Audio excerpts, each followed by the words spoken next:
Bismillahirrahmanirrahim. Elhamdülillahi Rabbil alemin. Vessalatu vesselamu ala Rasulina Muhammedin ve ala alihi ve ashabihi ecma'in. Bir musulman doğulumuz şeyle soraptır. Haiz bolan zenanlar, yani aybaşı bolan zenanlar, haizliği sebepli Ramazan ayını az beklemedik bolsa, misal üçün 6 gün, 7 gün, 8 gün, näçe gün beklemedik bolsa, Ramazan ayından soň şol günleriň kazasyny almalymy diýip sorapdyr. İkinji soragy, şol musulman doğulumyzyň bir haja gitjek bolup haja gidip bilmese, soňra umra gitse, şol umra hajyň ýerini tutýarmy diýip sorapdyr. Birinji soragyň jogaby, musulman doğullar, musulman zenanlar haiz bolanna namaz kılmaly däl, nefil agz beklemeli däl. Ramazan aýyna gabat gelse, Ramazan aýyna haiz bolsa, Ramazan aýynda da agz beklemeli däl. Emma haizdan arassalanandan soňra Ramazan aýyna näçe gün agz beklemedik bolsa, şonuň kazasyny almaly. Emma Ramazan aýynda bolsun ya başga aýlarda bolsun, haiz bolanna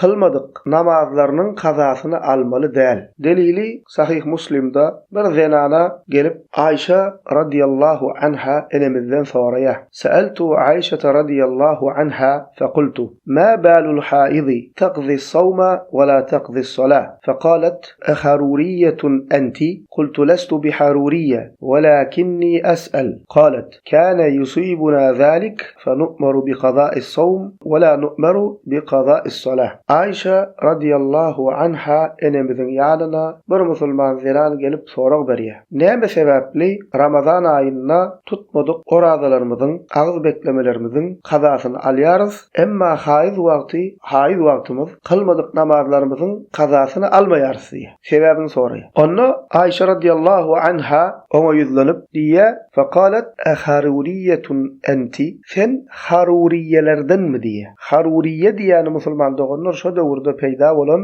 hariji bir firqa, dogry ýoldan azan bidgatçy bir topar. Şuň kunnaky Daesh egilýäli. Sen şolardanmy diýip soraýar Ayşe radiyallahu anha enemiz ol zenana. Onda ýa kızenan aýdýar: "Ýok, men haruriyelerden däl."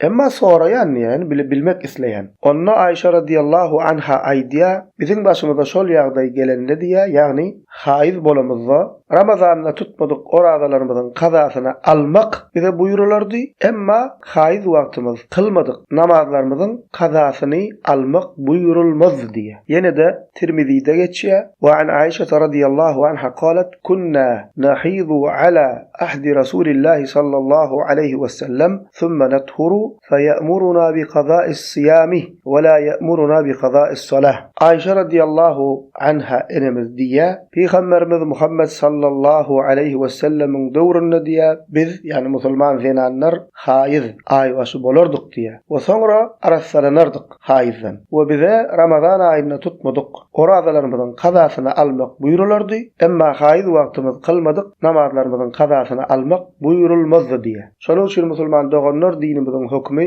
Ibn Abdülber rahimehullah temhidde diýär, şu meselede icma bar diýär, yani musulmanlar bir agzdan kabul edýärler şunu. Eger musulman zenan Ramazan aýyna bolsun ya başga aýda bolsun, haiz bolsa namaz kılmaly däl we kılmadyk namazlarynyň kazasyny almaly däl. Emma musulman zenan Ramazan aýyna haiz bolsa we näçe gün agz beklemedik bolsa, Ramazan aýy gutarandan soň näçe gün tutmadyk bolsa şonuň kazasyny almaly. We bunyň hikmetlerinden biri musulman doganlar alimler düşündirýär. Sagdyn zenanlarda şu ýagdaý her aý gaýtalanyp durýar, haiz. We her aý kılmadyk namazlarynyň kazasyny aljak bolsalar kyn boljak. Çünki ýygy-ýygydan gaýtalanyp duran ýagdaý, her aý bolup duran ýagdaý. Şonuň üçin ýeňillik bolsun diýip dinimiz hem ýeňillik dini, haiz bolan zenanlaryň kılmadyk namazlarynyň kazasyny almaly däl diýip hökm berip. Emma Ramazan aýyna tutmadyk orazalarynyň haiz wagty kazasyny almaly diýilipdir. Sebäbi Ramazan her aý gaýtalanok, ýylda bir gezek gelýär. 6-7 gün, 8 gün tutmaýan ýagdaýynda da Ramazandan soň ýeňillik bilen kazasyny alyp biljek. Şonuň üçin musulman zenanlara ýeňillik bolsun diýip dinimiziň ýeňilligi, merhametligi, gözelligi şol hökm berilipdir. Bu birinji soragyň jogaby. Ikinji soragyň jogaby, haja gidip bilmedik, umra gitse hajyň ýerini tutýan diýip ýok, tutmaýan musulman doganlar. Haja gitmek farz, emma umra gitmek Hanefi mezhebine göre sünnet-i muakked. Sünnet farzyň ýerini tutmaýar. Yani men şu 5 wagt namazymy kılmaýyn, ýöne oň ýerine gije tehajjud namaz kılaýyn, welin farzymyň ýerine geçermi ka diýen ýalak. Ol onuň ýerine geçmeýär musulman doganlar. Elhamdülillahi rabbil alamin.